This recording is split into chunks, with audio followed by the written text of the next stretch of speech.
Friends, मैं अपने संबंधित महत्वपूर्ण जानकारी के बारे में डिस्कस करेंगे। तो स्टार्ट करते हैं। आज का जो टॉपिक है वो है कंप्यूटर से संबंधित महत्वपूर्ण जानकारी। तो इसके बारे में चर्चा करते हैं।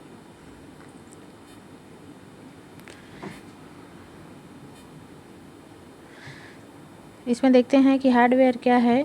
तो हार्डवेयर जो है कंप्यूटर और उससे संलग्न सभी यंत्रों और उपकरणों को हार्डवेयर कहा जाता है। यानी कि कंप्यूटर से जितने भी अन्य यंत्र जुड़े होते हैं और उपकरण जो जुड़े होते हैं उन्हें हार्डवेयर कहा जाता है। यानी कि कंप्यूटर से संबंधित जो उपकरण होते हैं जिसे हम छू सकते हैं वो क्या कहलाता है? हार्डवेयर कहलाता है। इसके अंतर्गत केंद्रीय संसाधन एकक, मतलब इसके अंतर्गत जो होता है केंद्रीय संसाधन होता है, एकक, आंतरिक स्मृति, बाह्य निवेश एवं निर्गम एकक आदि आते हैं। यानी कि इससे संबंधित जो है जो सीपीयू होता है और जो आंतरिक स्मृति होता है यानी कि मेमोरी चिप होता है, और बाह्य जो क्या होता है, बाह्य स्मृति होता है, निवेश होता है, यानी कि निवेश करने का, निर्गमन करने का, यानी कि जो कीबोर्ड और माउस होता है ये सभी जो है हार्डवेयर के अंतर्गत आते हैं। यहाँ पे हम देख सकते हैं ये सारा जो उपकरण है वो क्या है, हार्डवेयर के अंतर्गत आता है, जो कि कंप्यूटर के साथ क्या होता है, संलग्न होता है या कंप्यूटर के साथ जोड़ के ये कार्य करता है। नेक्स्ट देखते हैं सॉफ्टवेयर क्या है। तो कंप्यूटर के संचालन के लिए निर्मित प्रोग्रामों को सॉफ्टवेयर कहा जाता है। यानी कि कंप्यूटर जो है चलता है तो एक प्रोग्राम या निर्देश के अनुसार चलता है। तो वो जो प्रोग्राम होता है जो उसमें सूचना निहित होती है उसे ही क्या कहा जाता है, सॉफ्टवेयर कहा जाता है। यहाँ पे हम देख सकते हैं कुछ सॉफ्टवेयर का यहाँ पे उदाहरण है, जैसे कि पावर पॉइंट हो गया, वर्ड प्रोसेसर हो गया, विंडोज़ हो गया, एक्सेल हो गया, जीमेल हो गया, लाइनेक्स हो गया, जावा हो गया। ये सारे जो है सॉफ्टवेयर के अंतर्गत आते हैं। ये सारे क्या हैं, प्रोग्रामर हैं। नेक्स्ट देखते हैं कंप्यूटर की भाषाएं। तो जो कंप्यूटर है वो सामान्य भाषा को नहीं समझता, उसकी अपनी अलग भाषा होती है। तो जानते हैं कंप्यूटर की भाषा क्या है। तो कंप्यूटर की भाषा को निम्न 3 वर्गों में बांटा गया है। यानी कि जो कंप्यूटर होता है उसकी जो भाषा होती है उसे 3 वर्गों में बांटा गया है। पहला जो है वो मशीनीकृत भाषा है, दूसरा जो है असेंबली भाषा है, और तीसरा जो है वह उच्च स्तरीय भाषा है। इसके बारे में डिटेल समझते हैं क्या है ये। तो सबसे पहले समझते हैं मशीनीकृत भाषा को, ये क्या है। इस भाषा में प्रत्येक आदेश के 2 भाग होते हैं। यानी कि जो भी सूचना होती है उसका 2 भाग होता है, एक होता है आदेश कोड और एक होता है स्थिति कोड। यानी कि कौन सा वो क्या कर रहा है, सूचना दे रहा है और किस स्थिति में है। इन दोनों को 0 और 1 के क्रम में अनुवाद कर व्यक्त करता है। यानी कि ये जो कोड होता है उसे 0 और 1 के रूप में क्या करता है, जो मशीन कोड भाषा होता है वो चेंज करता है।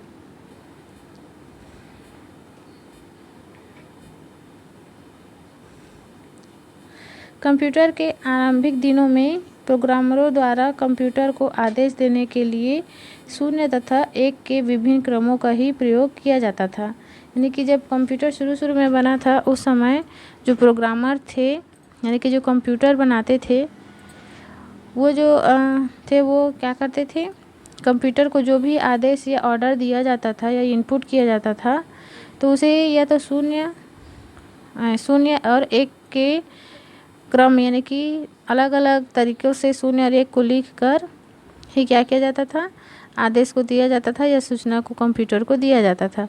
यह भाषा समयग्राही थी, यानी कि यह भाषा जो थी वो बहुत टाइम लेती थी, जिसके कारण असेंबली भाषा एवं उच्च स्तरीय भाषाओं का ही प्रयोग किया जाने लगा। ये जो मशीन कोड भाषा थी इसमें समय ज़्यादा लगता था, इसलिए अन्य भाषाओं का प्रयोग किया जाने लगा। जानते हैं असेंबली भाषा और उच्च स्तरीय भाषा क्या है?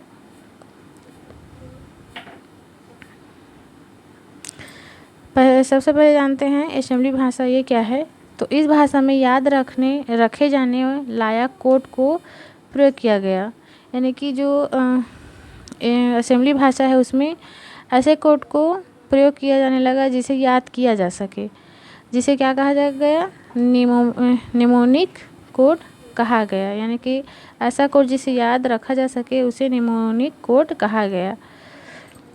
और किसके अंतर्गत आता है? असेंबली भाषा के अंतर्गत आता है। जैसे कि देखते हैं, जैसे कि एडिशन के लिए एड शब्द, सब्ट्रैक्शन के लिए सब एवं जो जंप होता है उसके लिए JMP लिखा जाता है। परंतु इस भाषा का प्रयोग एक निश्चित संरचना वाले कंप्यूटर तक ही सीमित था, यानी कि जो कहा जाए कि किसी जो वर्ड होता है या शब्द होता है उसका शॉर्ट फॉर्म में लिखना ही क्या कहलाता है? असेंबली भाषा या निमोनिक कोड कहलाता है। लेकिन इस तरह का जो लैंग्वेज होता था इसे जो है निश्चित संरचना वाले कंप्यूटर तक ही सीमित था, यानी कि सभी प्रकार के जो कंप्यूटर थे उसमें इसका प्रयोग नहीं किया जा सकता था। इन भाषाओं को निम्न स्तरीय भाषा कहा गया। ये जो भाषा थी असेंबली भाषा उसे निम्न स्तरीय भाषा कहा गया, क्योंकि इसमें जो है सभी प्रकार के कंप्यूटर्स में इसे यूज़ नहीं किया जा सकता था। नेक्स्ट देखते हैं उच्च स्तरीय भाषा ये क्या है? उच्च स्तरीय भाषा या हाई लेवल लैंग्वेज। तो उच्च स्तरीय भाषाओं के विकास का श्रेय जो IBM है उस कंपनी को जाता है, जिसका पूर्ण नाम जो है इंटरनेशनल बिजनेस मशीन्स कॉरपोरेशन होता है। फॉर्ट्रान नामक पहली उच्च स्तरीय भाषा का विकास इसी कंपनी के द्वारा किया गया, यानी कि इसी कंपनी के प्रयास के द्वारा किया गया। किसके द्वारा? IBM जो कंपनी थी, यानी कि कंपनी है, उसमें सबसे पहले फॉर्ट्रान नामक सबसे पहले उच्च स्तरीय भाषा का विकास किया गया, इसी कंपनी के प्रयास से हुआ था। इसके बाद सैकड़ों उच्च स्तरीय भाषाओं का विकास हुआ।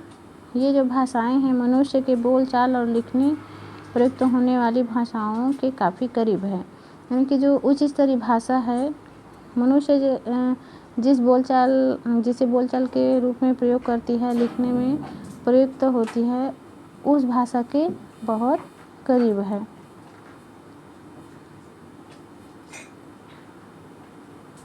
कुछ उच्च स्तरीय भाषाएं जो हैं निम्न है। जानते हैं कौन कौन सी उच्च स्तरीय भाषाएं हैं। तो सबसे पहले हम देखते हैं फॉर्ट्रान। तो कंप्यूटर की इस भाषा का विकास जो है IBM, अभी हमने पढ़ा, IBM international business machine corporation के द्वारा किया गया। इसके जो निर्माता थे वो थे JW बेकस ने कब किया था? 1997 में किया था। इस भाषा का विकास गणितीय सूत्रों को, यानी कि जो गणित सूत्र थे या गणितीय सूत्रों को आसानी से और कम समय में हल करने के लिए किया था। यानी कि जो फॉर्ट्रान था, यानी कि फॉर्ट्रान जो लैंग्वेज है उसे गणितीय सूत्रों को आसानी से और कम समय में हल करने के लिए इसका प्रयोग होता है। नेक्स्ट जो है वो है कोबॉल। इसके बारे में जानते हैं ये क्या है। तो कोबॉल वास्तव में कॉमन बिजनेस ओरिएंटेड लैंग्वेज का क्या है? संक्षिप्त रूप है। इस भाषा का विकास जो है व्यावसायिक हितों के लिए किया गया है। इस भाषा की संक्रिया के लिए लिखे गए वाक्यों के समूह को पैराग्राफ कहते हैं, यानी कि इस भाषा को समझने के लिए जो भाषा की संक्रिया होती है या जो समझ होती है उसे क्या कहा जाता है कि वाक्य के समूह को पैराग्राफ कहा जाता है। यानी कि जो क्या होता है, कोबॉल जो लैंग्वेज होता है उसे समझने के लिए वाक्यों का समूह होता है उसे क्या कहा जाता है? पैराग्राफ कहा जाता है। और पैराग्राफ जो होता है, सभी पैराग्राफ जो होता है उसे मिलाकर एक सेक्शन बनता है, और सेक्शनों से जो है बहुत सारे सेक्शनों से क्या होता है? डिवीज़न बनता है।